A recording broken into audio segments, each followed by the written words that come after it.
ఇప్పుడు నాన్న జై గురుదేవ్ శ్రీమాత్రే నమ. సో ఇప్పుడు అర్థమైంది కదా నాన్న, గురు శిష్యుల బంధం అలా ఉంటుంది. అందుకే గురు గీత ఇటువంటి వాళ్ళందరికీ నేను చెప్పేది ఏంటంటే, గురు గీత చదవండి, అవధూత గీత, జీవన్ముక్తి గీత, భగవద్గీత, శక్తి గీత. ఏమా ఈ పుస్తకాలు గురువు గారు మాకు చెప్పారు, ఇది చెప్పి నువ్వు శ్రీ విద్య ముట్టుకో అన్నారు. మీకు తెలియంది, నేను ఇక్కడ ఫ్లాట్లో అటు ఇటు తిరుగుతున్నానంటే నేను తిరగటం మీరు ఎక్కువ చూశారు, నేను ధ్యానం చేసేది లోపల తక్కువ చూశారు. అందుకే మీకు అనుమానాలు వస్తాయి, మాయలో ఉంటారు కాబట్టి. శ్రీకృష్ణుడు పూజ చేసినట్టు ఎక్కడైనా దాఖలాలు ఉన్నాయా? అంటే శ్రీకృష్ణుడు అని కాదు చెప్తున్నాను, పనే నేను దైవంగా పెట్టుకుంటూ నీ ధ్యానంలోకి వెళ్ళిపోతా లోపలికి. నా ధ్యానం నీ సేవ నుంచి మొదలవుతుంది. అర్థమైందా? నీ కష్టం తొలగించడం దగ్గర నుంచి మొదలవుతుంది నా ధ్యానం. ఇదే అమ్మవారి సేవ. ఒక్కసారి మళ్ళీ నేను పరాశూన్యంలోకి, మూడో కొనలోకి వెళ్ళిపోతాను. మీ అందరికీ సమకూర్చి నేను వెళుతున్నాను. మిమ్మల్ని అందరినీ మీ విధికి వదిలేసి వెళ్ళట్లేదు నేను ధ్యానంలోకి. అది మర్చిపోయి ఈయన ఎప్పుడు ధ్యానం చేస్తాడు, నిజంగా ఆయన పూజ చేస్తాడా? పని నీకెందుకే? కృష్ణుడు ఎంతసేపు రాసలీలలు చేస్తాడు, ఈయనే దేవుడు అని తిరుగుతాడు. తిరిగాడుగా, చూపిస్తున్నాడుగా మహత్యాలు. ఎప్పుడు ఏదో చేస్తే కదా ఇవన్నీ చేయటం జరిగేది. అంటే ఆయన చరిత్ర ఏదో ఉంది కదా, అది తెలుసుకునే ప్రయత్నం చేయాలి. ఆయన మూలం తెలుసుకోవాలి, మనసెరిగి మాట్లాడాలి. అంతేగాని మిడిమిడి జ్ఞానంతో ఎవరిని కూడా మనం చాలా మహాపాపం చేసుకున్నట్టు. గురువుని పంచమహాపాతకాల్లో ఇదొక. అవన్నీ తొలుగుతాయేమో గంగలో మునిగిన, ఇది తొలగదు. గుర్తుంచుకోండి.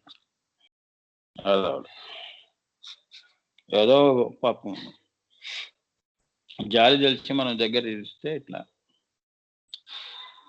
8వ నామము పూర్ణకరి. ఎక్కడ తీసుకున్నాడు నాన్న ఈ పూర్ణకరి? గురువు గారు పరంపర ఎక్కడ చెప్తున్నారు? కర్ణపూరాలో పూర్ణ కదంబరులు,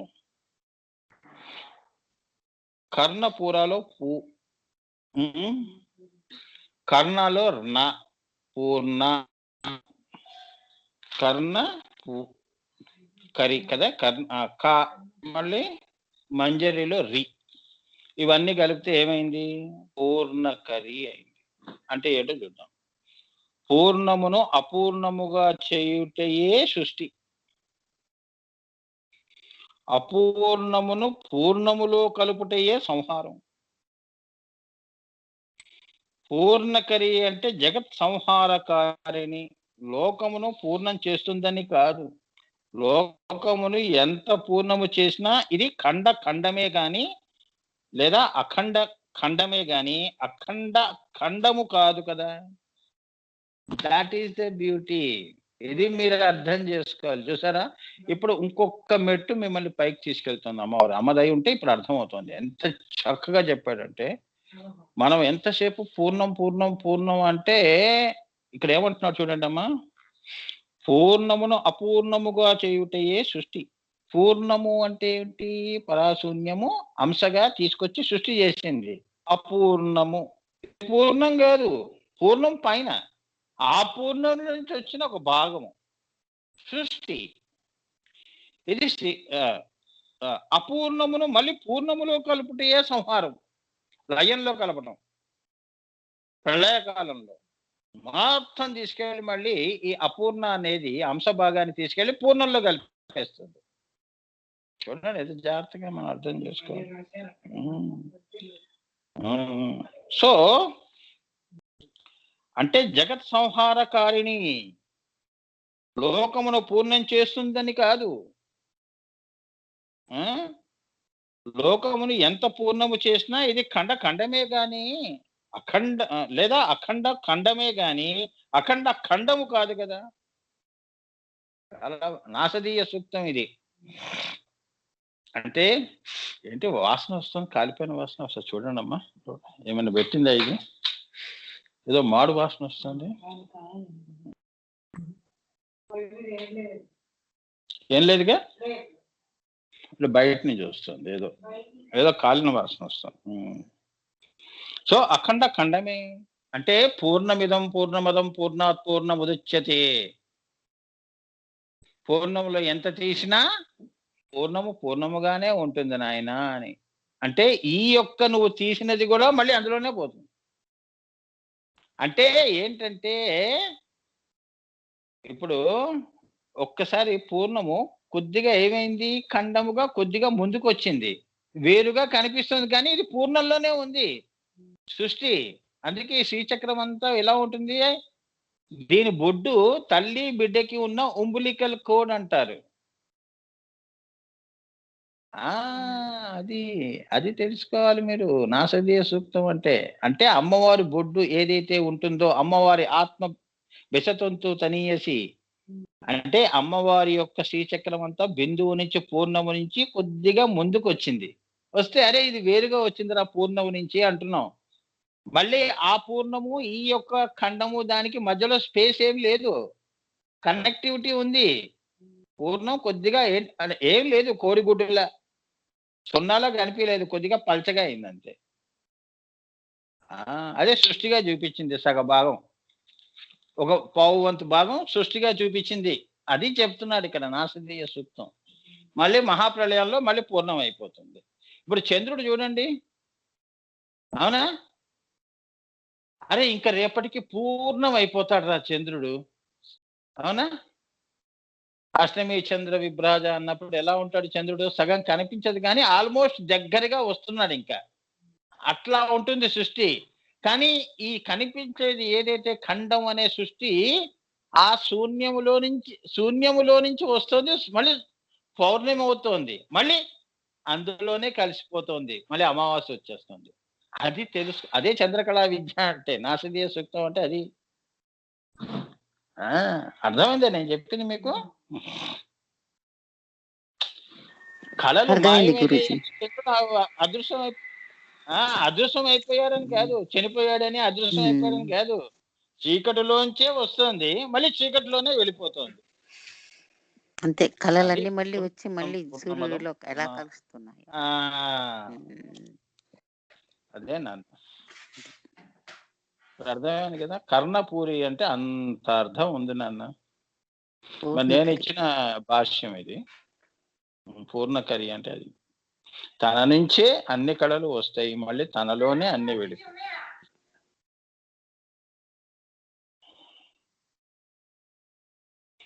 దీని పూర్ణత లయము వరకే. లయం వరకే దీని పూర్ణత. తర్వాత ఏముందమ్మా? మనం కూడా నిర్వికల్ప సమాధుల వరకే మనం అమ్మా. తర్వాత ఏముంది? నువ్వు పూర్ణంలోకి వెళ్ళిపోయావు అంటే శూన్యంలోకి వెళ్ళిపోయావు అని. నిర్వికల్ప అమ్మవారు కూడా అంతే.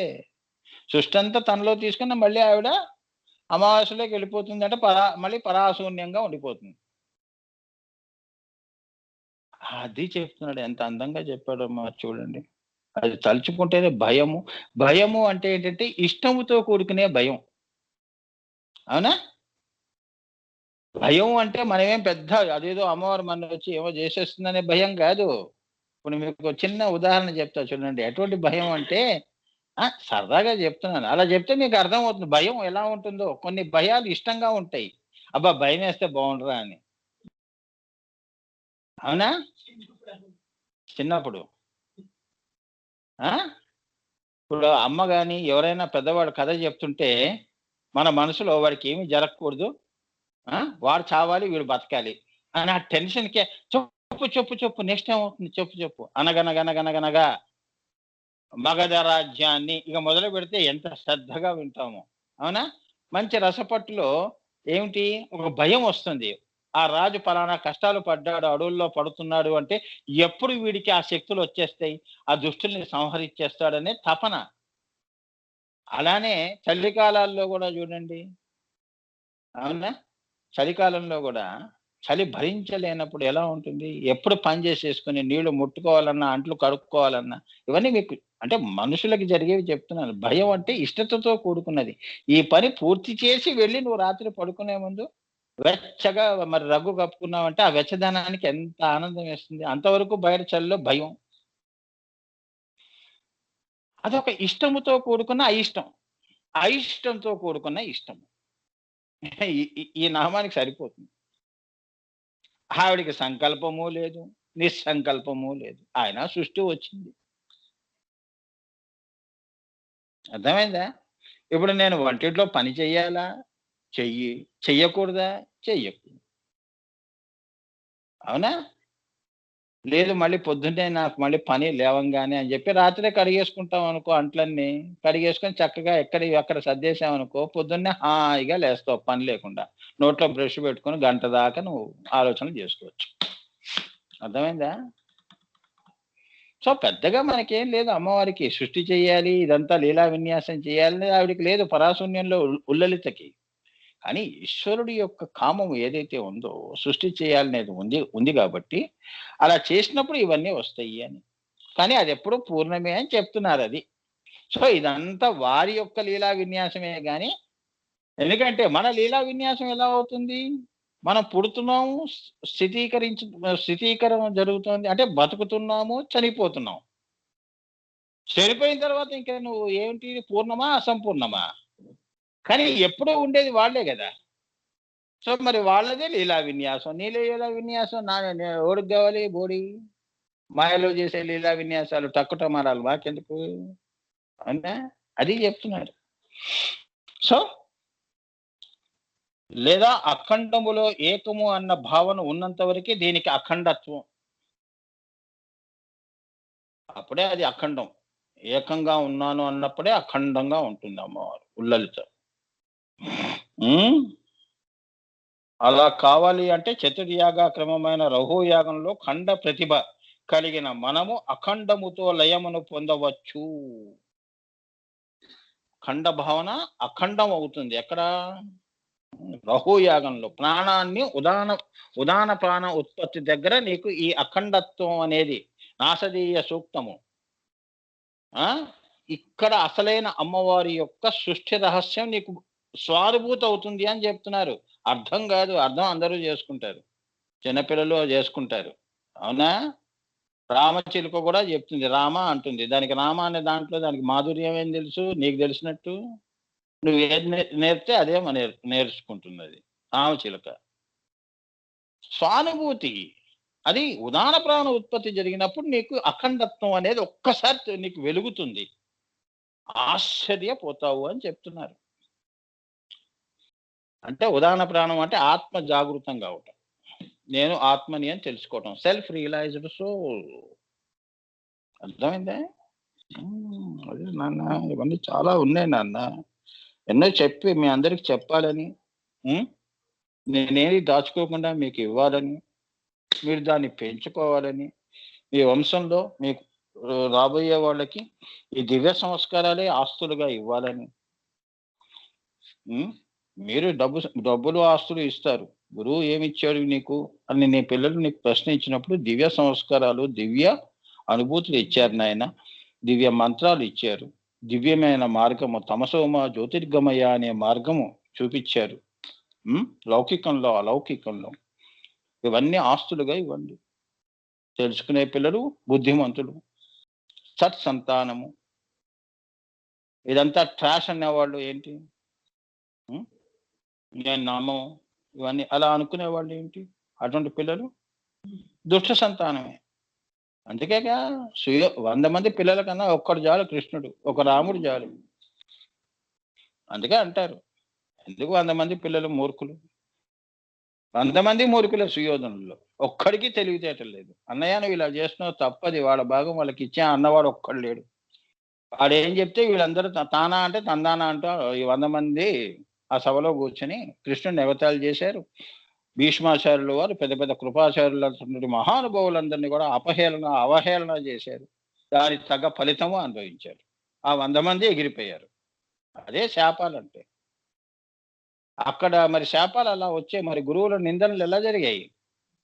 ఎవడు మాట విన్నాడు? ఆ దరిద్రుడు, ఆ సుయోధనుడు. అవునా? కానీ ఎవ్వరు శపించలేదు. కృపాచార్యుడు, ద్రోణాచార్యుడు, భీష్మాచార్యుడు ఎవ్వరు కూడా వాళ్ళ యొక్క ఎమోషన్ అంటే వాళ్ళ యొక్క కోపాన్ని ప్రదర్శించలేదు. కామ్గా అమ్మవారికి వదిలేశారు. వాడి యొక్క అదే శ్రీకృష్ణుడు మధ్యలో వచ్చాడు. ఉమ్, నా పలుకులు వినుము. ఉమ్, ఒక్కండు ఒక్కండు నీ మొర ఆలకించరు. ఒక్కడు నువ్వు చచ్చే టైంలో ఎవడో ఆలకించరురా అని సుయోధనుడికి ఎంత చక్కగా అమ్మవారు చెప్పిందిగా. అమ్మవారు చెప్తున్నప్పుడు మనం ఎందుకు చెప్పటం?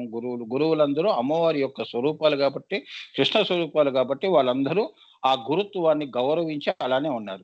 వాడు ఎంత నిందలు వేస్తున్నా వాడికి తగిన పాఠం కృష్ణుడు మధ్యలో అమ్మవారు ఉంది కాబట్టి ఆ అమ్మవారే నిర్ణయం తీసుకుని వాళ్ళ 100 మందికి ఏం చేయాలో, ఆ దుష్ట చతుష్టయానికి ఎలా శిక్షించాలో ఆ గురు గోవిందునికే వదిలేశారు. అదే శాపము, గురు శాపము. అర్థమైందా? అక్కడి నుంచి శాపాలు మొదలైనవి. పితృశాపాలు, ప్రేత శాపాలు.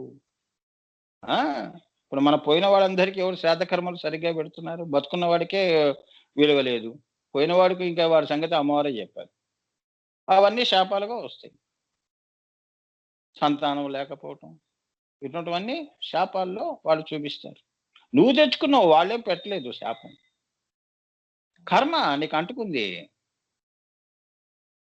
కాలము అనే దాన్ని ఏమంటారు? కలికి అంటారు. కలి ప్రభావం నీకు అంటుకుంది, వదిలించుకోవాలి. వాడు వదిలించుకోలేదు. మదఘర్మముతో వాడి చావు వాడే తెచ్చుకున్నాడు. చూసారా? కాల స్వరూపిణి ఏంది? కాళీ స్వరూపిణియే వాడు 100 మందిని మహాభారత యుద్ధంలో అందరినీ కృష్ణుడు సంహరించేశాడు. ఇచ్చిందా శిక్ష అమ్మవారు? అందుకే అమ్మవారు జవాబు ఆఖరిగా ఉంటుంది. చావుతో ముగుస్తుంది మంది. ఇప్పుడు తెలియదు, నేనే గొప్ప అనుకుంటావు. అలా అనుకునే చివరికి చావుని తెచ్చుకున్నారు వీళ్ళంతా, ఈ రాక్షసులు. అది చెప్తున్నాడు.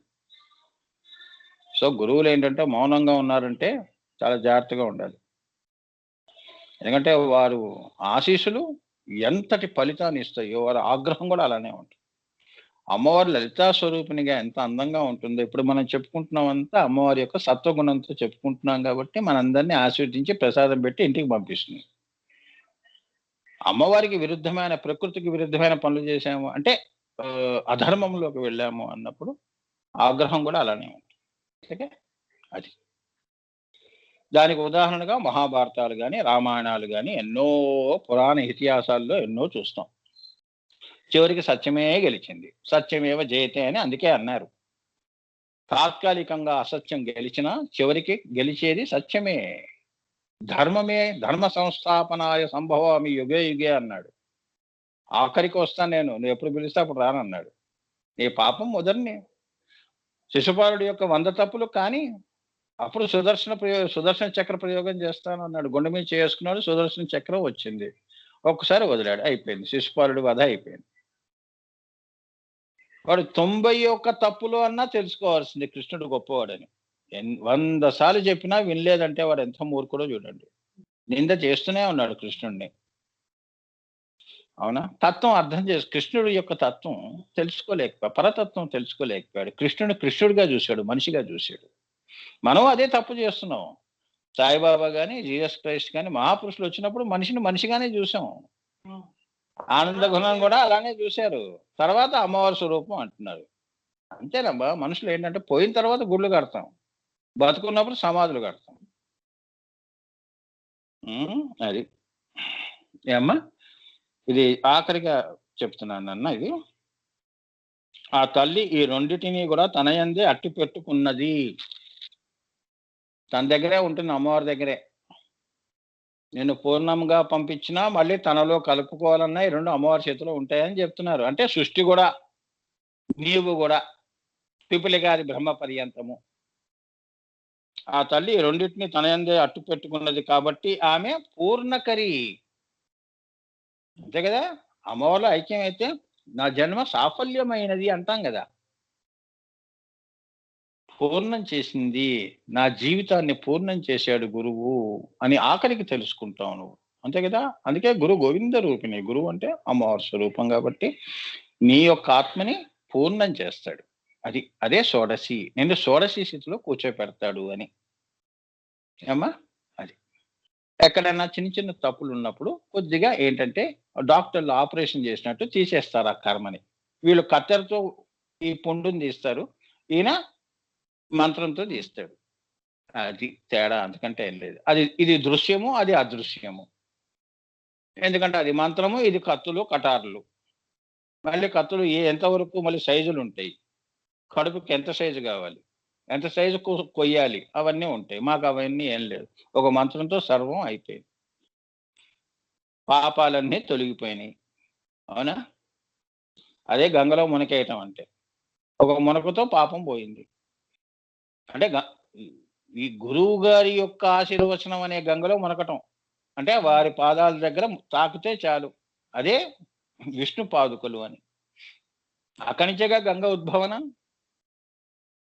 అవునా?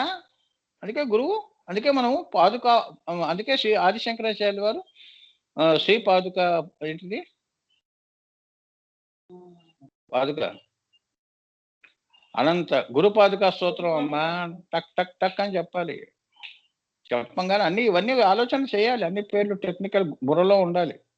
గురు పాదుకా స్తోత్రం అనంత సంసార సముద్రతార అని పాట వస్తుంది కదా గూగుల్లో. వినండి, పొద్దున్నే ఇవన్నీ వినాలి. ఇటువంటి వింటే మీకు తెలుస్తాయి దీనికి వెనక ఎంత చరిత్ర ఉంది. అందుకే గురు పాదుకలు పట్టుకోమని చెప్పారు. ముందు స్థూల పాదుకలు పట్టుకుంటావు అజ్ఞానంలో, చెక్కలతో ఉంటాయి కదా గుళ్ళు గోపురాల్లో, అవి పెట్టుకుని పూజలు చేస్తావు. అక్కడ కొద్దిగా అనుగ్రహిస్తాడు.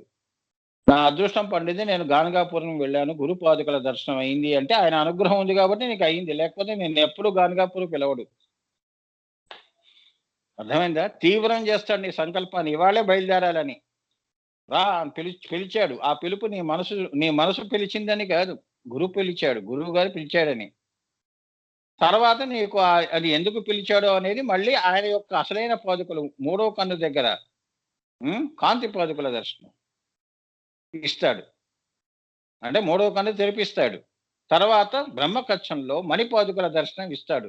తర్వాత లయంలో ఇప్పుడు అమ్మవారు పూర్ణకరి అనే ఏకపాదుకని చూస్తావు. మేమిద్దరం ఒకటే అని. ఏకం సత్విప్రా బహుదా వదంతి, నేనే సత్యం, నేనే నిత్యం, నేనే సర్వం, నేనే అనేది నీకు అక్కడ అనుభూతి అవుతుంది. ఓహో ఏకపాదుక, ఇదంతా ద్వైతము, అది అద్వైతము. అక్కడి నుంచి మళ్ళీ అది కూడా మళ్ళీ శూన్యంలోకి కలిపోయిందంటే అది ఉల్లలిత, అదే లయ. అంతవరకు ఈ పూర్ణకరి చేస్తుంది అని అర్థం. అమ్మా ఇంకా 9వది రేపు చెప్పుకుందాం నాన్న. హరాపుర మనోహర, అలానే రామ, కంజకర్ణ, మనోహర అనే నామాలతో ముగిస్తుందమ్మా ఈ నామము. అక్కడెక్కడ ముగిస్తుంది? మదంభ మంధతో ముగుస్తుందమ్మా. అబ్బా ఇంకా 2 క్లాసులు ఉన్నాయి నాన్న. ఈ 2 క్లాసుల్లో ఈ ఆదివారం లోపల I will try to complete. తర్వాత అమ్మవారి 22వ నామము తాటంక యుగళీభూత తపనో రూప మండల అనే నామాన్ని మనం వచ్చేవారని చెప్పుకుందాం. అంతవరకు సెలవు నాన్న. గురుకృపాహి కేవలం, మాతృకృపాహి కేవలం. శ్రీమాత్రే నమః. తత్తోహం సోహం శివోహం. ఓం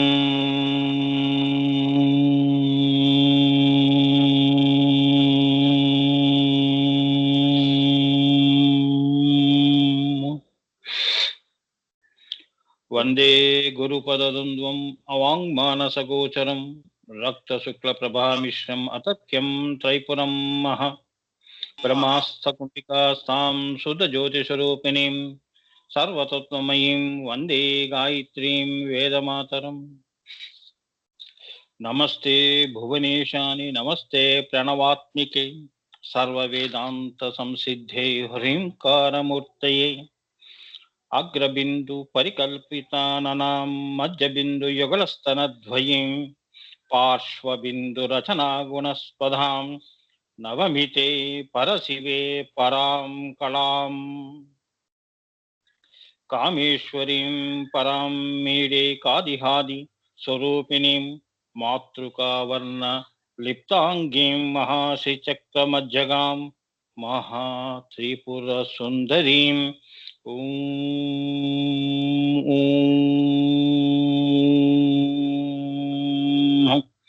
హ్రీం హ్రీం హ్రీం. గురుకృపా హి కేవలం, మాతృకృపా హి కేవలం. జయ హో మహోతార్ బాబాజీ, జయ హో శ్రీమాత్రే నమః. జయ గురుదేవ్. నిన్న మనము పూర్వం కదంబ మంజరీకృప్త కర్ణపూర మనోహర అనే నామంలో పూర్ణకరి అనే క్లుప్త నామాన్ని మనము పూర్తి చేసుకున్నాం. అది 8వది. 9వ నామము హరాపుర మనోహర. హరాపుర మనోహర. ఇందులో కదంబ మంజరీకృప్త మనోహర అనేది తీసుకున్నాడు, హరా తీసుకున్నాడు, మనోహర తీసుకున్నాడమ్మా. తీసుకుంటే అక్షరాలని కలిపితే అది ఒక గుప్తనామంగా బయటపడింది. ఏమిటది? హరాపుర మనోహర. ఇక్కడ హకారము అంటే ఆకాశము అని మంత్రశాస్త్ర ప్రకారంగా చెప్తారు నాన్న. అమ్మా, అంటే హకారము అంటే హ్రీంకారము అని. అన్ని ఆకాశాలకి పరాశూన్యం కూడా ఒక పరాశూన్యం వరకు కూడా ఉన్న ఆకాశాలు. అమ్మవారు హకారం హ్రీంకారాసన గర్భిత మహదాకాశంలోనే కాకుండా దానిపైన ఉన్న అవ్యక్తాకాశము, దానిపైన ఉన్న త్రికోణము, దానిపైన ఉన్న త్రికోణంలో ఉన్న మధ్యలో ఉన్న ఆ యొక్క ప్రదేశము, ఈ మొత్తం త్రికోణం వెనక ఉన్న పరాకాశం వరకు కూడా హకారమే అని చెప్తున్నారు. అది ఇక్కడ హ అంటే శుద్ధ సత్వ ఆకాశము. శుద్ధ సత్వ ఆకాశం ఎందుకన్నారు? శివుడికి, ఈశ్వరుడికి నిరీశ్వర అనే స్థితిలో ఉన్నప్పుడు ఆయనకి అప్పుడు దేవుడు లేడు, జీవుడు లేడు, సృష్టి లేదు, శ్రీచక్రము లేదు, ఎవరు లేని పరిస్థితి అది. అప్పుడు ఎలా ఉంది ఈ 14 ఈ శ్రీచక్రం అంతా కూడా ఎలా ఉంది అంటే సంకల్పంలో ఉన్నాయి, అంతేగాని స్థూలంలో రాలేదు. ఇంకా ఇప్పుడు మనం రేపు ఏ పనులు చేస్తామనేవి ఎలా మన మనసులో ఉన్నాయో ఇంకా అవి స్థూలంలోకి రాలేదు. అటువంటి స్థితి, అది పరాశూన్యము అంటారు. భవిష్యత్తులో జరగబోయే సృష్టికి అవి పూర్వం ఎలా ఉన్నాయి? కరిగి ఉన్నాయి. సముద్రంలో ఉప్పు కరిగినట్టు ఆకాశంలో ఈశ్వరుడు, ఈ సృష్టి అంతా ఈశ్వర సంకల్పంలో కరిగి ఉన్నాయి. ఇప్పుడు నీలో రేపు నువ్వు చేయవలసిన పనులన్నీ కూడా నీ మనసులో కరిగి ఉన్నాయి. ఏం చేస్తావు అనేది, ఎలా చెయ్యాలో అనేది నీకు తెలియదు, కానీ ఏంటంటే ఉన్నాయి. ఏ వస్తువు ఎక్కడ నేను పెట్టాలి అనేది ఇంకా తెలియదు నీకు, కానీ అన్నీ ఉన్నాయి. ఏం చేయాలో తెలియని స్థితి అది. ఇంకా జీవుడు కూడా రాలేదు, సృష్టి రాలేదు. అది సున్నాగా పరిపూర్ణంగా ఉంది. కానీ ఆ శుద్ధ సత్వ ఆకాశంలో ఇవన్నీ కూడా శివుడి సంకల్పంలో కరిగి ఉన్నాయి. ఆ పాపం ఆయనకి ఏం చేయాలో తెలియదు, అన్నీ పెట్టుకున్నాడు కానీ ఏం చేయను. అందుకే ఆయన ఏంటంటేనమ్మా, మనకి ఏ సంకల్పంతోనూ నిస్సంకల్పంతోనూ పని లేని స్థితి. కానీ ఆయనలో తెలియకుండా ఒక సంకల్పం పుట్టిందంటే ఎందుకు పుట్టింది, ఎలా పుట్టింది, ఇవన్నీ ప్రశ్నలు కూడా వేసేవాడు లేడు, చెప్పేవాడు లేడు. తానొక్కడే ఆ పరాశూన్యంలో. ఎందుకంటే ఈయన నిరాకారం కదా. ఈయనని మనం ఎప్పుడూ కూడా రూపంగా చూడకూడదు. అందుకే ఈయనకి, శివుడికి రూపం ఉండదు. శివలింగమే ఆయన రూపం. అంటే ఈ సర్వ సృష్టి అంతా కూడా శివలింగాకృతిలో ఉంది, స్వయంభూ. ఇప్పుడు మనం స్వయంభూ శివలింగాలు చూస్తున్నాం కదా, దాని అర్థం ఏంటంటే ఈ సృష్టి అంతా కూడా శివలింగాకృతిలో ఆయన రూపం, ఆయన చైతన్యం.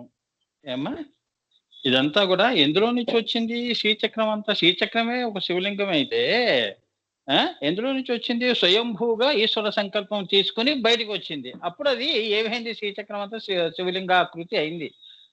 అలా ఇక్కడ కూడా భూమి మీద కూడా కొన్ని పుణ్యక్షేత్రాల్లో ఎవరు మనుషులు ప్రాణ ప్రతిష్ఠ చేసిన శివలింగాలు చాలా తక్కువగా ఉంటాయి. అన్ని స్వయంభూ. అది దాని అర్థం. అంటే పరతత్వంలో చూసుకుంటే ఈ శ్రీచక్రం అంతా ఆయన యొక్క శివలింగం. అందుకే హరిహరులు ఈ ఈ బ్రహ్మ విష్ణువు కూడా దాని పైన ఊర్ధ్వము హదహ కింద కొలవలేకపోయారు. పరాశూన్యం అంటే ఇమ్మెజరబుల్ నాన్న, ఎవరో కొలవలేనిది అది. ఈ ఆకాశమే కొలవలేము, 14 లోకాల్లో ఉన్న ఈ 5 ఆకాశాలే కొలవలేము, ఇంకా పైన ఆకాశం ఏం కొలుస్తాం? ఈ ఆకాశాలకే ఆకాశం అది. That is the beauty of the Sri Vidya. అదే మనోహర. అర్థమైందమ్మా? ఆయన సంకల్పమే మనోహర.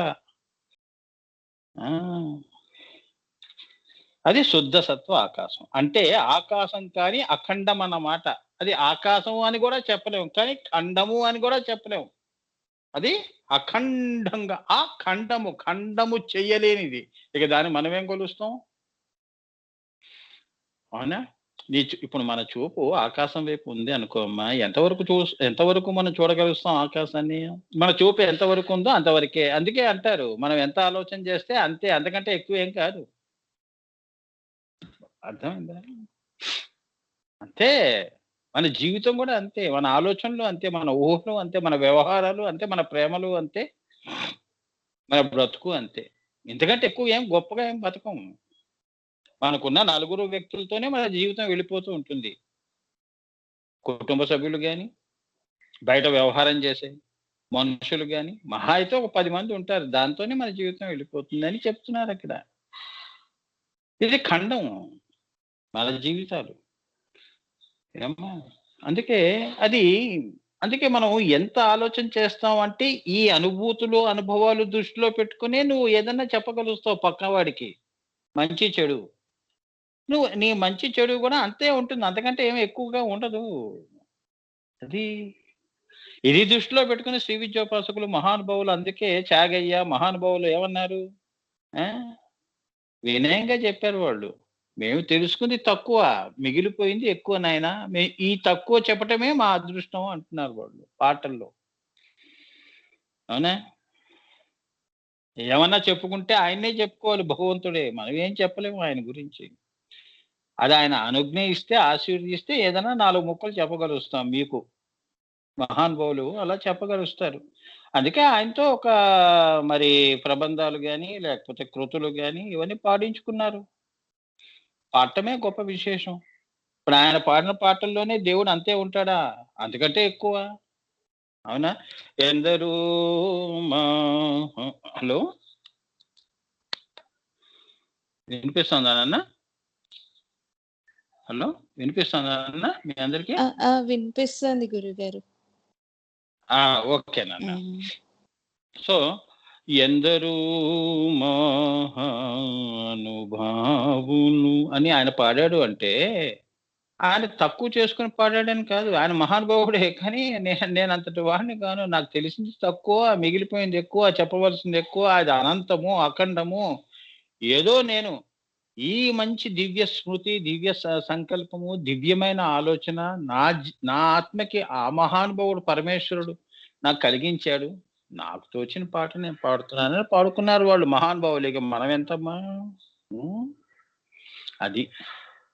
సో, ఈశ్వరునిలో పూర్తిగా నిండినది ఏమిటి అంటే, జగత్ సృష్టిని చేయాలన్న సంకల్పం. మరి అందులో ఆ సంకల్పంలో ఏమి నిండి ఉంది స్వామి ఆ ఈశ్వరుడికి? ఇప్పుడు మనకంటే మన రేపటి గురించి ఆలోచనలన్నీ ఇలా చెప్పారు. మరి ఆయనకేం నిండి ఉంది సంకల్పం? ఆయనకి ఇంకేం సంకల్పం ఉంటుందమ్మా? ఆయనకి పిల్లలా? ఆయన్నే కదా! ఆయన నుంచే భార్య అనేది రావాలి. అదే ఆశ్చర్యం. ఆయన్నే పుట్టించుకోవాలి భార్యని. అంటే ఏంటంటే ఆది పరాశక్తి ఆయనలో నుంచే రావాలి.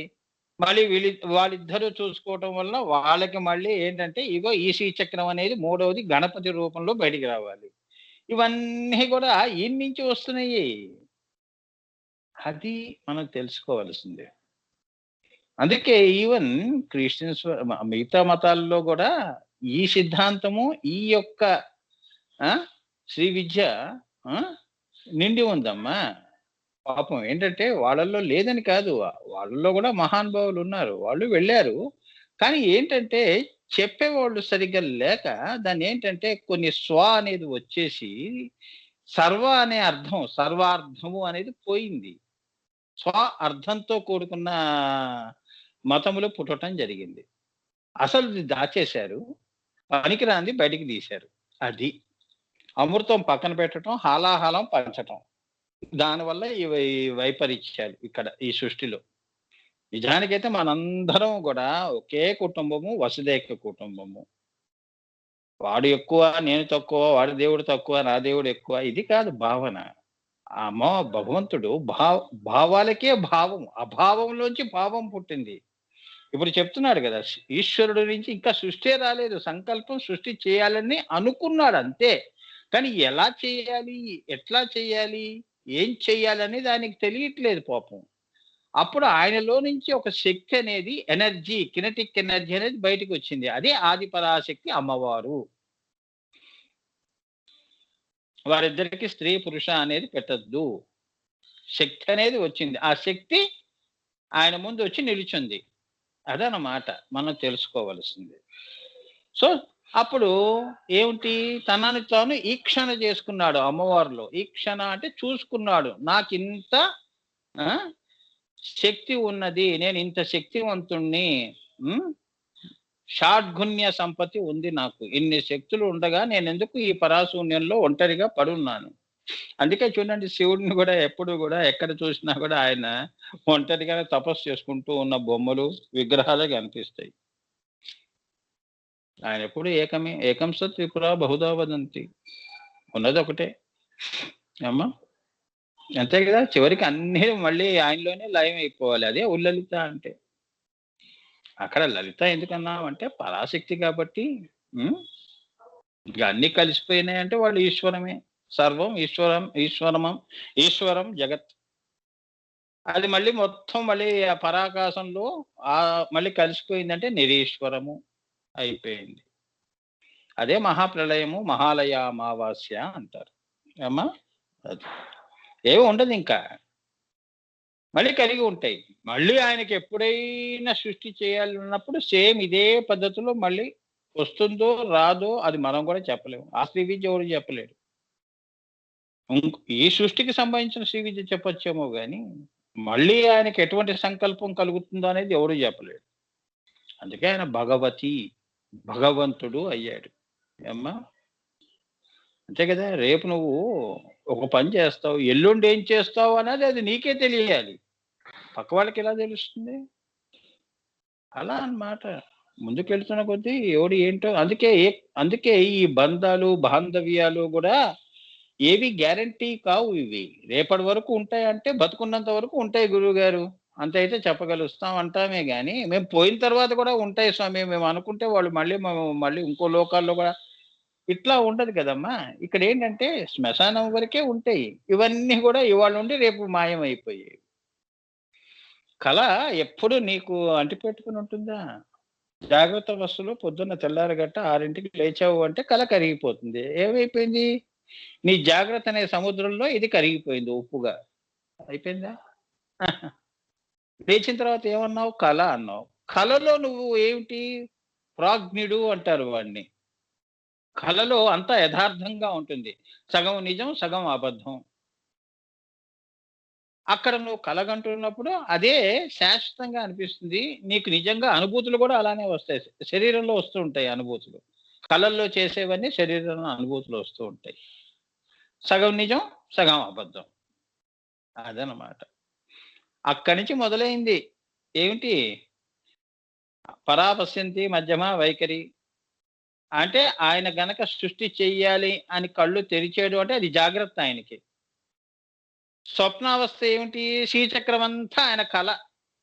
మరి ఈ కళ ఉంటుందా? కరిగిపోదు, మళ్ళీ ఆయనలోనే. జాగ్రత్త స్వప్న సుషుప్తి అవస్థ ఏమిటి? ఇగో ఈ సృష్టి. జాగ్రత్త స్వప్న సుషుప్తి. ఈ జాగ్రత్త స్వప్న సుషుప్తి వలన మళ్ళీ జాగ్రత్త స్వప్న సుషుప్తి, మళ్ళీ తుర్యం నుంచి మళ్ళీ తుర్యాతీతము. ఈ 4 పరాపశ్యంతి మధ్యమ వైఖరి. మళ్ళీ వైఖరి ఏమొస్తుంది? మళ్ళీ వెనక్కి వస్తుంది పద. నువ్వు పాట పాడావనుకో, నీ యొక్క మూలాధారము నుంచి అక్కడ నుంచి మొదలవుతుంది నాదం. మణిపురంలోకి వస్తుంది. ఆ?